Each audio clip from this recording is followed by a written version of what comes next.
What's up, everybody? This is Lyle with No Hippie Barbecue, and you see I got some Army stuff on there right now. This is airborne. So I was in the Marines, but my boy Rivet Gardner over at Rivet Gardner La Hacienda said, you know what? Why don't you rep some Army stuff? I'll send it out. And I was like, man, I appreciate anything you can send. So here's what he sent me. So I'm repping Army today. Anyway, what I'm going to be doing is a peach glaze. And it's a fairly simple recipe, but I think that a lot of times either you might be used to just going out and buying something, or you just never even think to make it. So hopefully this is one of those recipes. It's going to be great on like grilled shrimp, chicken. Not so good on beef, but fish, pork. Actually, it's excellent on pork. So anyway, we're gonna get to what the ingredients are that I'm using. Now, this is one of those recipes that you can vary up on your own. You do not have to just sit here and like say, he said like 4 of those. Make it your own. I'm just getting you in the ballpark again. Let's get to the ingredients. Alright guys, these are going to be basically my ingredients here. I am using some agave and pretty much agave sweetener. Pretty much this is just like a thinner version of honey, but you can substitute honey as well. I have 1, 2, 3, 4, 5, 6 peaches I'm going to be using. I have 1 garlic that I've already poured olive oil on that I'm going to roast with these peaches. I have 1, 2, 3, 4, 5, 6. I could go to 8 habaneros. You could use 0. You could do this without the peppers. And I have 2 onions. I don't know why I had 4 out. I have 2 onions.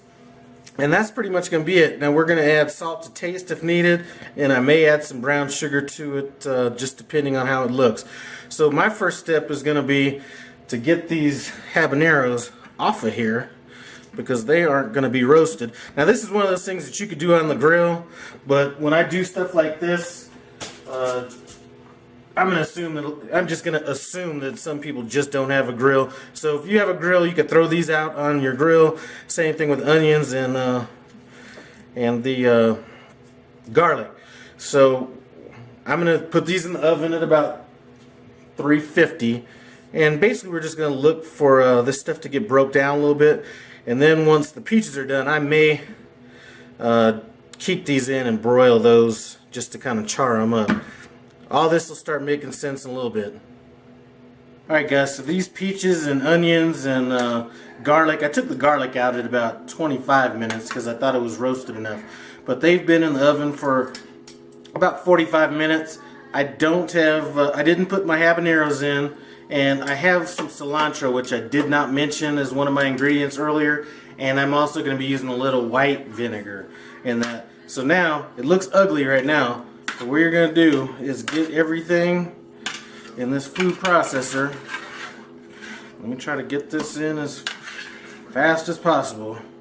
So I did let it cool down, took the seeds out of the peaches. Obviously took the garlic out of the shell, or whatever you want to call it.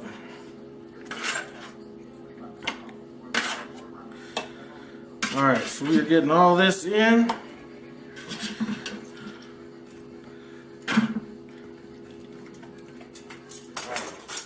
Now I'm going to hit it with, let's call that a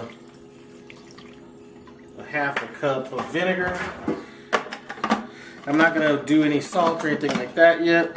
I'm just going to get this blended up, and we'll be back. This is where the magic is going to start happening.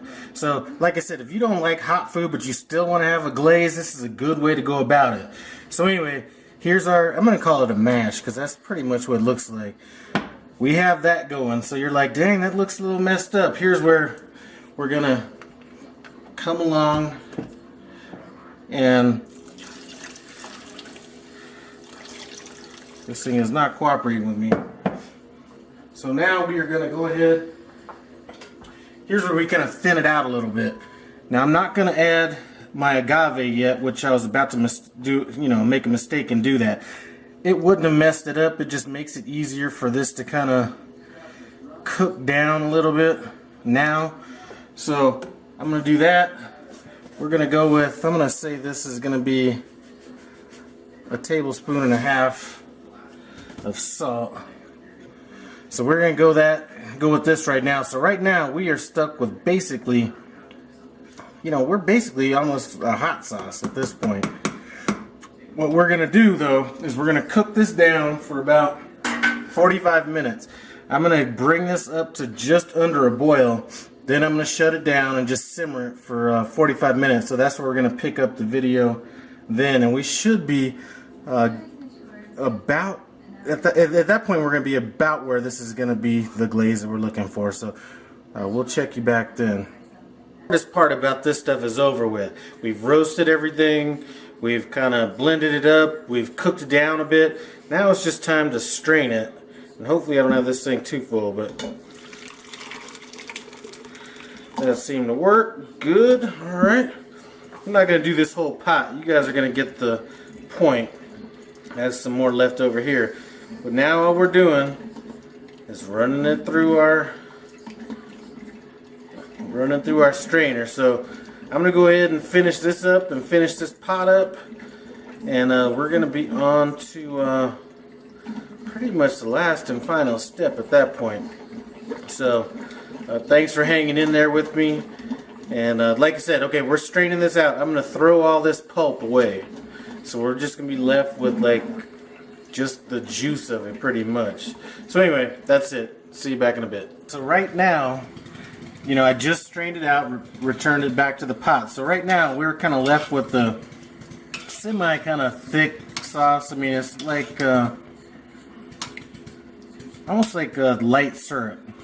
Let me taste this and see where we're at. Alright, so right now you can taste the heat. You can taste that. And it's a little bit sweet. But now it's the time that we're going to go ahead and sweeten this up. So I'm going to go ahead and add, I am going to say that that is about 15 ounces of agave sweetener. So since I don't think it's going to really thicken up as much as like a traditional sugar would. Oh man, that tastes good. I may add a little bit of brown sugar, and if I do, I will let you know, but as of right now, I'm going to let that reduce down and kind of see where we're at. And if we have to add some more brown sugar, which I'll have right here, we'll add that to it. But I'm going to tell you what, this is a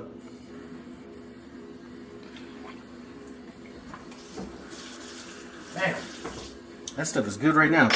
I'm going to go ahead and add a little more salt.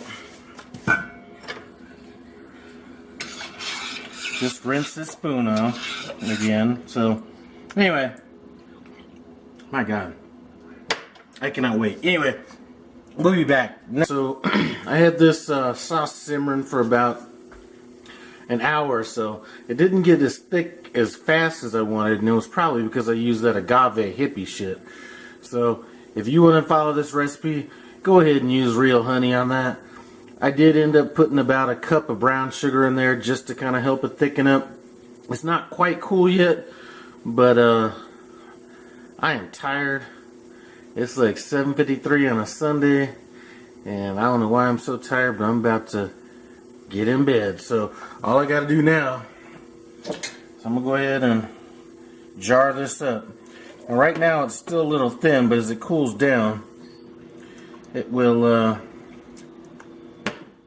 thicken up. Let me see if I have a spoon somewhere around here, just so I can get a little taste of this.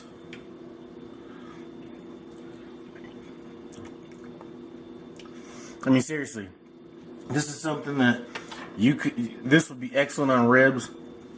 This would be excellent on pulled pork. Shoot, I could be like Forrest Gump on this. This would be good on pork sandwich, pork fajitas, chicken kebabs, chicken wings. Anyway, Thanks for stopping by No Hippie Barbecue.